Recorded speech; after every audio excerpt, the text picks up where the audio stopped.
जी अस्सलाम वालेकुम dear students. आज के लेक्चर में हम नेक्स्ट चैप्टर से स्टार्ट करेंगे that is very important regarding the paper point of view and that is chemical kinetics. Chemical kinetics की अगर हम बात करें तो काइनेटिक्स का ताल्लुक मोशन से है।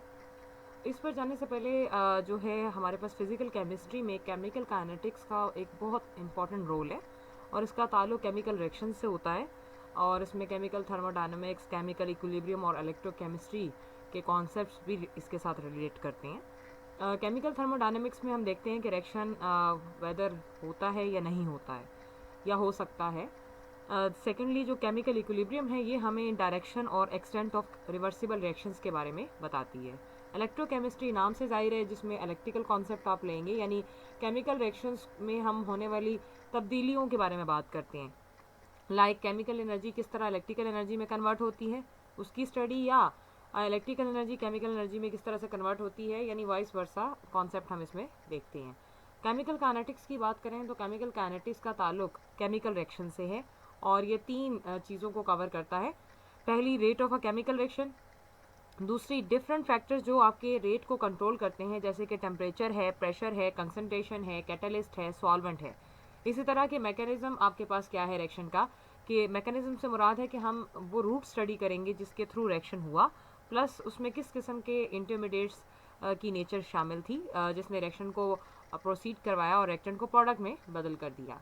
अब केमिकल जो काइनेटिक्स है उसकी स्टडी अगर हम करें तो उससे हमें क्या फ़ायदा होता है, यानी केमिकल रिएक्शंस की अगर हम बात करते हैं तो उसमें स्टडी से हमें क्या फ़ायदा होगा कि रेट ऑफ केमिकल रिएक्शन देखने से हम क्या नॉलेज हासिल करते हैं। उससे हम रिएक्शंस की केमिस्ट्री को जान पाते हैं, और अगर रिएक्शंस की केमिस्ट्री आपको पता चल जाती है तो आप इंडस्ट्रियल प्रोसेसेस में जब काम कर रहे होते हैं तो उसमें ऑप्टिमम कंडीशंस को सिलेक्ट कर सकते हैं, और ऑप्टिमम कंडीशंस के नॉलेज से हमें ये पता चलता है कि रिएक्शन को आप किस रेट के साथ प्रोसीड करवाएं कि वो हमें ज़्यादा से ज़्यादा प्रोडक्ट यानी मैक्सिमम यील्ड दे सके।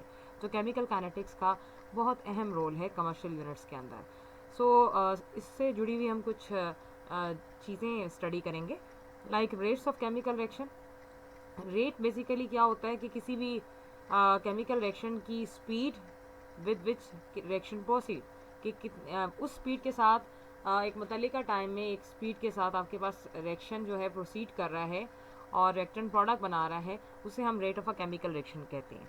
यानी किसी भी मूविंग बॉडी की स्पीड क्या होती है कि उसने एक मखसूस टाइम में कितना डिस्टेंस तय किया, उस rate of change of distance with respect to time को हम स्पीड कहते हैं। इसी तरह rate of a chemical reaction क्या होता है, change in the concentration of any reactant और प्रोडक्ट पर यूनिट टाइम, कि एक मुतल्लिका टाइम में रहते हुए आपका रिएक्टेंट या आपकी प्रोडक्ट की कितनी कंसनट्रेशन चेंज हुई, उस चीज़ को हम rate of a chemical reaction कहते हैं। सपोज इस बात को समझने के लिए आप सिंपल एक रिएक्शन ले लें। एक रिएक्टेंट ए है जो आपके पास कुछ टाइम के बाद प्रोडक्ट बी बना रहा है, तो आप इसमें रेट ऑफ रिएक्शन की स्टडी करते हैं तो आप ये नोट करते हैं कि आपको कुछ वक्त के बाद कंसनट्रेशन जो ए की है वो डिक्रीज मिलेगी विद रिस्पेक्ट टू टाइम, और कुछ जैसे ही मुतल्लिका टाइम आपके पास आएगा तो आप कंसनट्रेशन ऑफ बी को इंक्रीज होता देखेंगे with the passage of time. तो हम इस चीज़ को अगर मैथमेटिकली लिखें तो हम लिखते हैं rate of reaction that is equal to minus d concentration of A over D t. यानी आपके पास माइनस इसलिए शो किया जा रहा है कि यहाँ पर आपका जो ये ए रिएक्टेंट है, और रिएक्टेंट के लिए साइन इसलिए शो हो रहा है कि हमारे पास ये ड्यूरिंग द रिएक्शन यूज़ हो रहा है, इसलिए ये डिसअपेयर हो रहा है। तो जो इसके डिसअपेयर होने से जो अपेयर हो रहा है वो है जी हमारे पास रेट ऑफ रिएक्शन।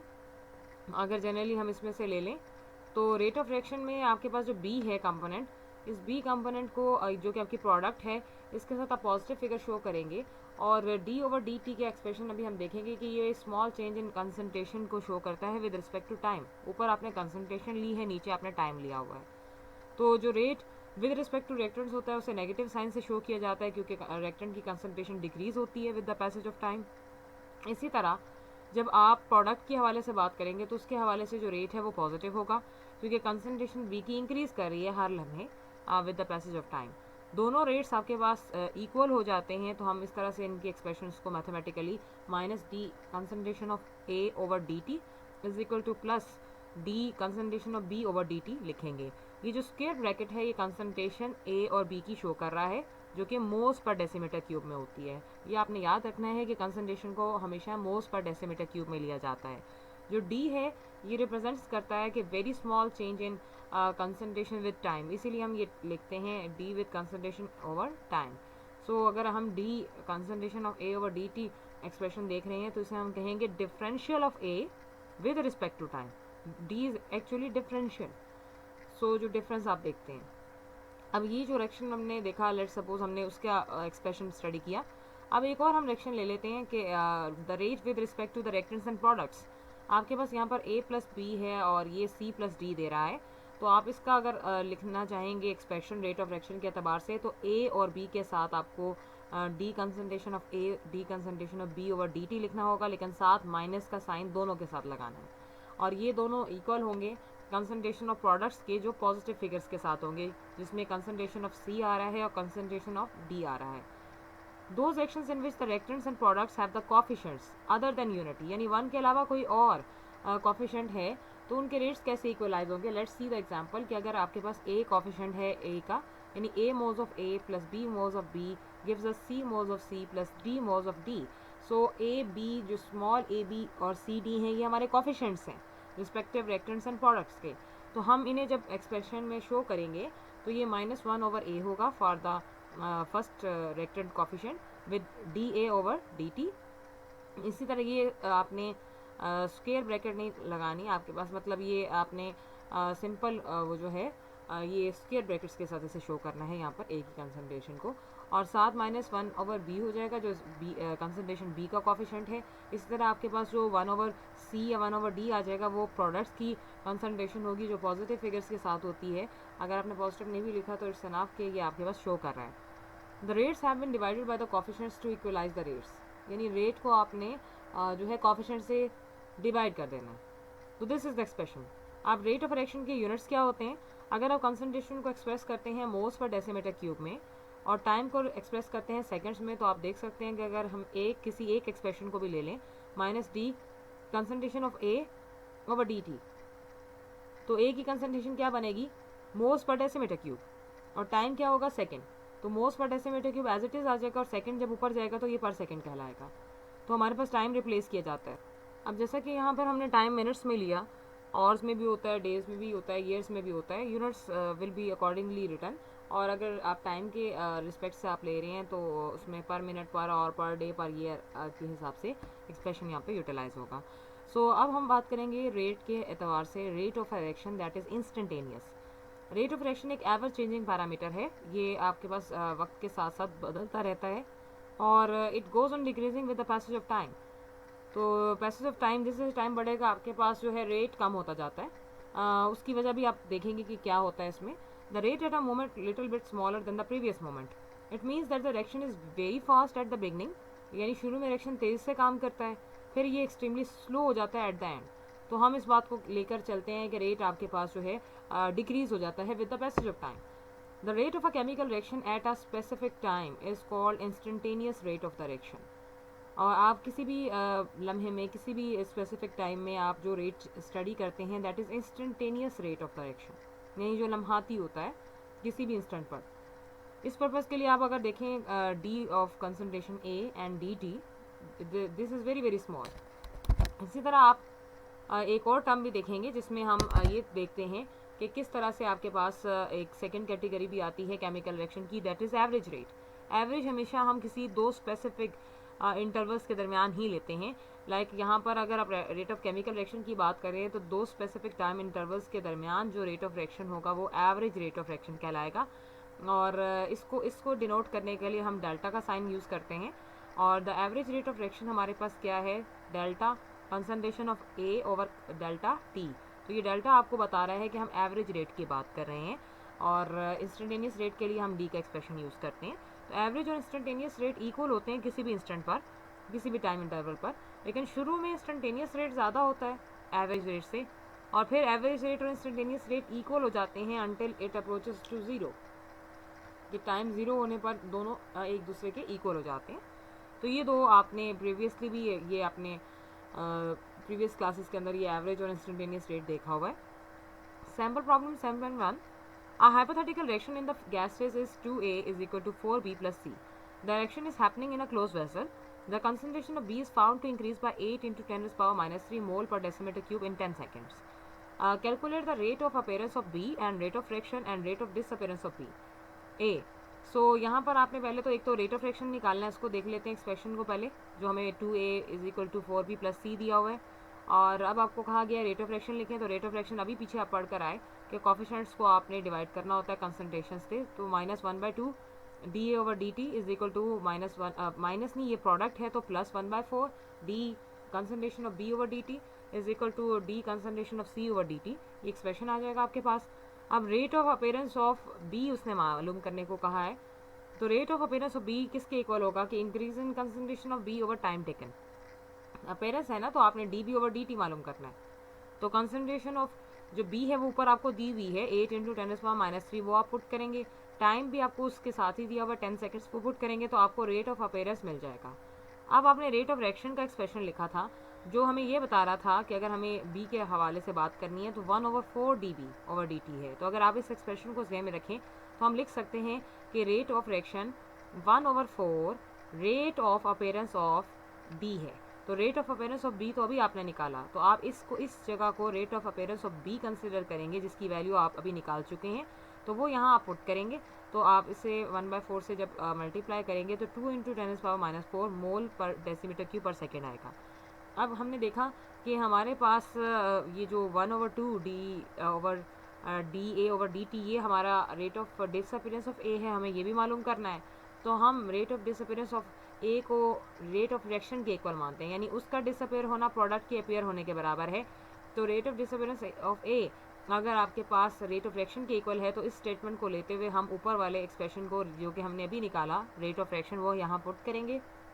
पुट करने से हमें वैल्यू मिल जाएगी, तो 2 से ये मल्टीप्लाई हो जाएगी। 2 इसलिए आ रहा है कि हमारे पास वहाँ पर रेट ऑफ रिएक्शन के साथ ये कंडीशन आ रही है, तो आपने वो साथ मेंशन करनी है। ये हाफ है तो ये वहाँ जाके 2 मल्टीप्लाई होगा। सो इस तरह से आपका एक्सप्रेशन आ जाता है। तो हम तीनों फैक्टर्स मालूम कर लेते हैं, पहले रेट ऑफ रिएक्शन लिखते हैं, फिर अपीयरेंस मालूम करते हैं and then disappearance. So the answer is 4 into 10⁻⁴ moles per decimeter cube. Now the factor come is the rate law. According to the law of mass action जो CM गुल्डबर्ग और P वेग ने दिया था, उन्होंने बताया था कि रेट ऑफ केमिकल रिएक्शन जो होता है किसी भी फिक्स टेम्परेचर पर कंसंट्रेशन ऑफ रिएक्टेंट्स पर डिपेंड करता है। तो यहाँ से ही हम देख सकते हैं कि हमारे पास कंसंट्रेशन और रेट ऑफ रिएक्शन का एक गहरा रिलेशनशिप है, और ये रिलेशनशिप आप कैसे डिटरमिन कर सकते हैं by measuring the reaction rate with different initial concentrations. यानी आपने रेट का एक्सप्रेशन देखा क्योंकि वो कंसंट्रेशन पर डिपेंड कर रहा है, तो आप डिफरेंट इनिशियल कंसंट्रेशन लेकर रेट की जो है डिटर्मिनेशन कर सकते हैं। सपोज अगर हम large number of reaction study कर रहे हैं तो हम रेट ऑफ रिएक्शन को directly concentration of the reactants पर जो है कंसिडर करेंगे, और हम ये चीज़ आसानी से जान पाएंगे कि हमारे पास हर concentration raise to some power होती है, तो उससे हम आसानी से ये एक्सप्रेशन फाइंड आउट कर सकते हैं if we have a large number of reactions. Like A+2 भी हमें प्रोडक्ट दे रहा है और उसका आप रेट लिख रहे हैं कि rate is the K rate constant and the concentration of A with the concentration of B square. So ज़रूरी नहीं है कि पावर आपके पास जो रेट एक्सप्रेशन में है वो हमेशा कोफिशिएंट के इक्वल ही हो। तो हम देख सकते हैं कि rate is equal to K concentration of A की power m concentration of B की पावर n। m और n ये उसी तरह ऊपर 1 और 2 से रिलेट कर रहे हैं या किसी और फैक्टर से भी रिलेट कर सकते हैं। सो हमें ये एक्सप्रेशन बताता है कि किस तरह रिएक्शन रेट का आपके कंसंट्रेशन के साथ डायरेक्ट रिलेशन है, और उसे हम रेट लॉ कहते हैं, और यही इक्वेशन रेट इक्वेशन भी कहलाती है। अब रेट लॉ जो है एक एक्सपेरिमेंटली डिटर्मिन्ड क्वांटिटी है। इसे आप इक्वेशन को देखकर या कोएफिशिएंट्स की पावर को असेस करके नहीं लिख सकते। कुछ एलिमेंट्री रिएक्शंस होते हैं जिसमें coefficient of the balanced reaction become the exponents in the rate law.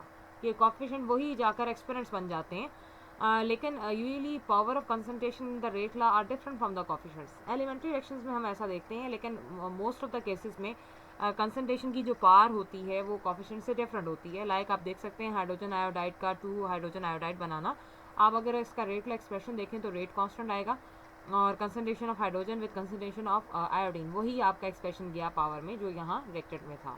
इसी तरह आप 2NO2 डाइनाइट्रोजन ऑक्साइड और 2NO प्लस O2 यानी नाइट्रिक ऑक्साइड बना रहा है। तो rate is equal to K, rate constant.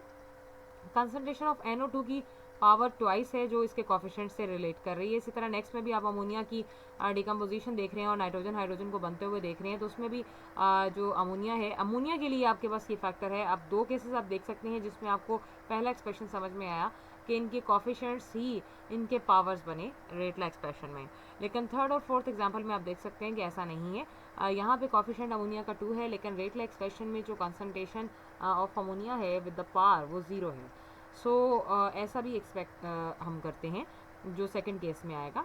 इस तरह नाइट्रोजन पेंटॉक्साइड N2O5 है, इसमें NO2 प्लस O2 बन रहा है। तो रेट आप देखें तो K, concentration of K N2O5, तो ये इसमें आपके पास पावर यहाँ पर कोफिशिएंट 2 है, it doesn't goes into the power expression. So question number 3 and 4 हमें बताते हैं कि रेट एक्सप्रेशन में जो आपके पास एक्सपोनेंट्स हैं वो डिफरेंट है कोफिशिएंट से।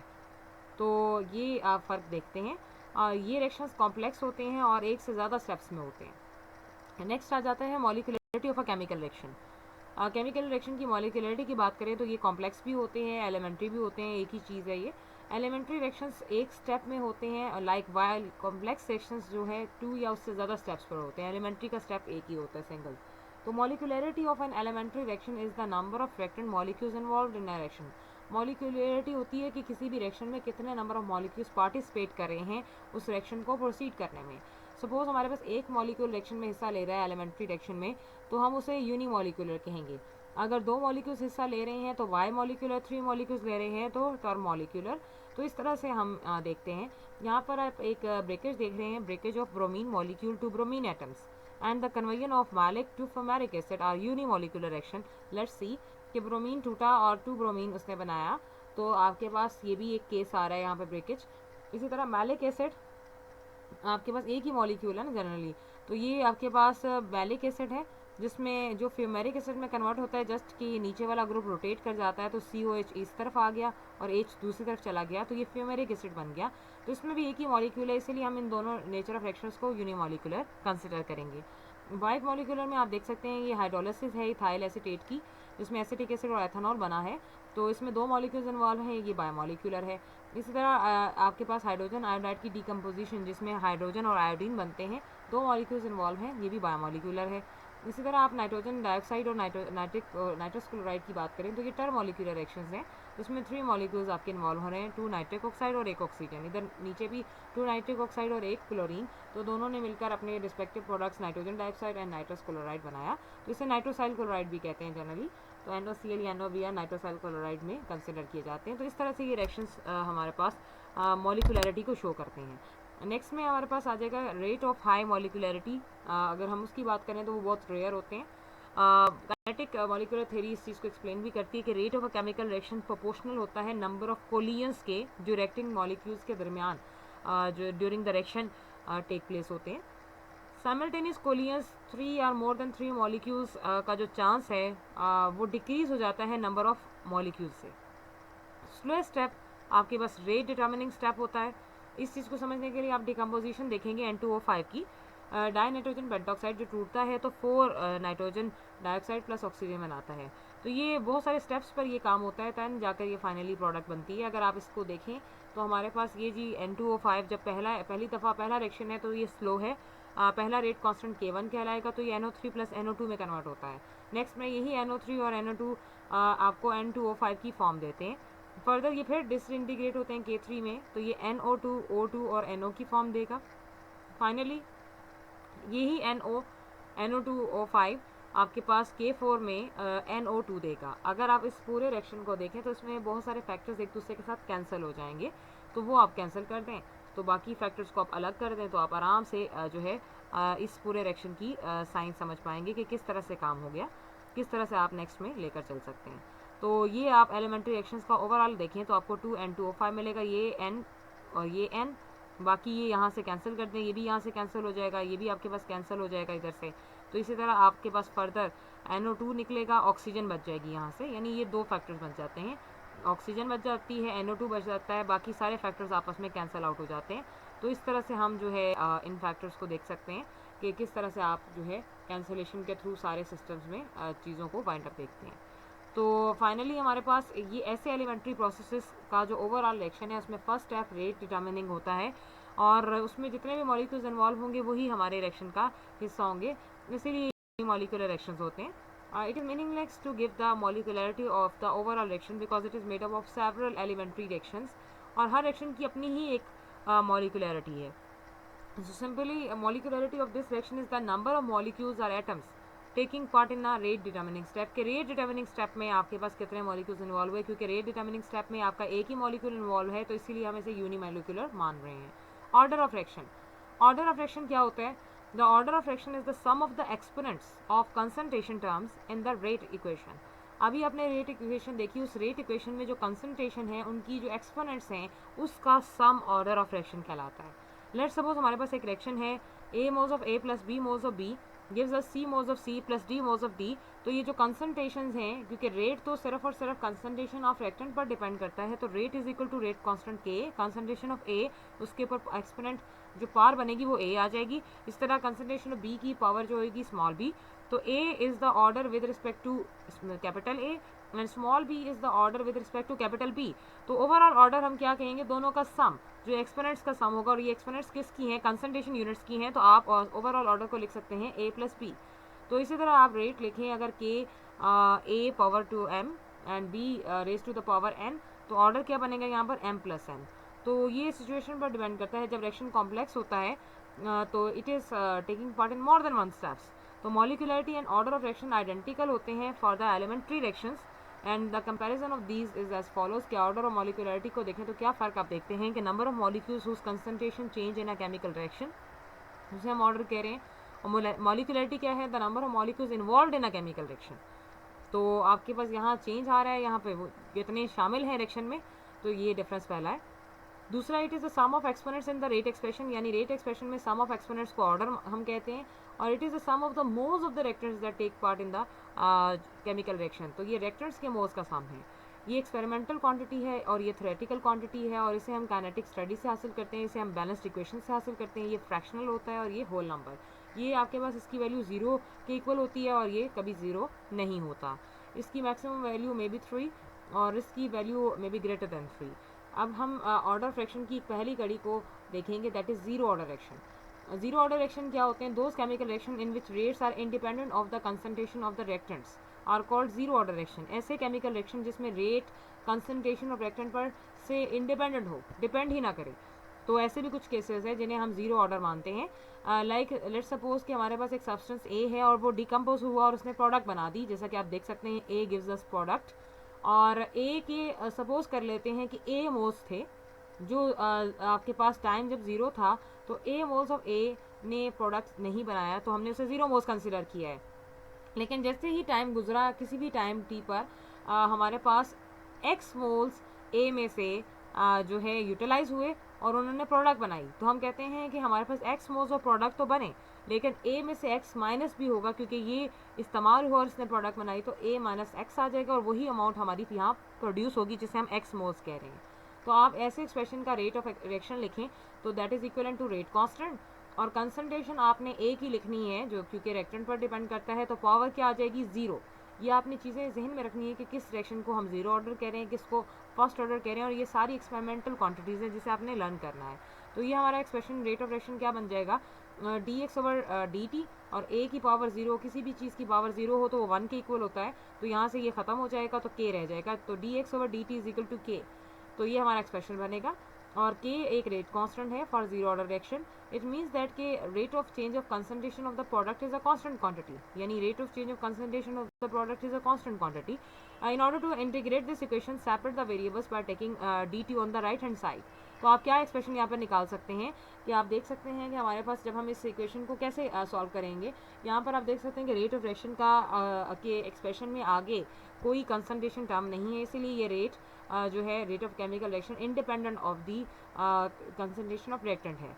और अब हम इस पर कुछ एप्लीकेशंस अप्लाई करेंगे, लाइक हम इस इक्वेशन को इंटीग्रेट करेंगे, और इंटीग्रेट किस तरह से करेंगे कि आपके पास ये सेपरेट हो जाए और वेरिएबल्स को हम एक तरफ ले जाएंगे, और bye taking dt on the right hand side and keeping dx on the left hand side, यानी dx को आपने यहीं रहने देना है, dt वहाँ जाके मल्टीप्लाई हो जाएगा, तो आपने इंटीग्रेट करना है. इंटीग्रेट के लिए साइन होता है दिस इज, ये इंटीग्रेशन साइन है और ये इंटीग्रेशन का साइन हम लगाएंगे और dx की इंटीग्रेशन होगी और फिर ये आप is equal to integration sign of dt और आपके पास जनरली जब हम इसे निकालते हैं क्योंकि रेट कांस्टेंट है तो उसको आपने एज इट इज़ रखना है, यानी के भी यहाँ लिख लें तो अच्छी बात है कि रेट कांस्टेंट को हमने इंटीग्रेट नहीं करना होता, तो इसलिए हमने इन दोनों को सामने रखा है। तो यहाँ से जब इंटीग्रेशन सिंपल करेंगे तो ये एक्स रह जाएगा और यहाँ पर के आपका साथ चल रहा है और के और ये टी आ जाएगा प्लस सी। जब भी इंटीग्रेशन के फैक्टर को हम निकालते हैं तो उसका एक कांस्टेंट हम अप्लाई करते हैं जिसे सी कहते हैं, प्लस सी। ये हमेशा साथ प्लस सी ऐड होता है, तो ये कांस्टेंट ऑफ इंटीग्रेशन है जो सी से रिप्रेजेंट किया जाता है। तो एक्सप्रेशन ये इंटीग्रेशन के बाद एक्स बन गया सिंपल और ये टी आ गया और के पहले ही चल रहा था हमारा यहाँ पर भी के आप मेंशन करेंगे तो K t plus C. So C is the constant of integration. अब इस एक्सप्रेशन पर हम कुछ वैल्यूज़ लगाएंगे, लाइक हमें सी की वैल्यू जाननी है तो हम बाउंड्री कंडीशंस लगाते हैं।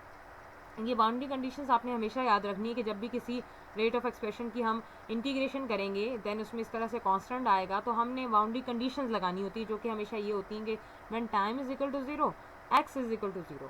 तो जब टाइम 0 था तो एक्स भी 0 था, तो आपके पास हम यहाँ पर जब इस एक्सप्रेशन में एक्स को 0 पुट करेंगे, के साथ टी को भी 0 पुट करेंगे प्लस सी, तो ये दोनों फैक्टर्स आपस में मल्टीप्लाई होकर 0 हो जाएंगे तो सी की वैल्यू हमें 0 मिल जाती है। तो अब अगर हम इस सी की वैल्यू को इसमें पुट करें तो हमें एक्स किसके बराबर मिलेगा, that is equivalent to the x is equal to K t. और के क्या है, rate constant for zero order reaction. अगर हमें टाइम ऑफ द रिएक्शन पता है, रेट कांस्टेंट हमें पता है, तो हम प्रोडक्ट की कंसंट्रेशन एक्स को इस इक्वेशन नंबर 1 से कैलकुलेट कर सकते हैं बासानी। अब इसमें जब आपने कैलकुलेशन का एक्सप्रेशन निकाल लिया rate of reaction for zero order, अब हम उसके यूनिट्स देखेंगे। फाइनल एक्सप्रेशन हमारा बना था x is equal to K T. अब हमें यहाँ यूनिट्स चाहिए रेट कांस्टेंट के, तो के को यहीं रहने दे, टी वहाँ जाकर डिवाइड हो जाएगा। कंसंट्रेशन की यूनिट होती है मोल्स पर डेसीमीटर क्यूब, टाइम की यूनिट होती है सेकंड, तो ये ऊपर जाके मोल्स पर डेसीमीटर क्यूब पर सेकंड बनेगा। यानी रेट कांस्टेंट के जो यूनिट्स हैं सेम हैं रेट ऑफ रिएक्शन के, तो इसके ये सिर्फ जीरो ऑर्डर में ऐसा होता है। In other words, we can say the rate constant is equal to the rate of reaction at all the concentrations.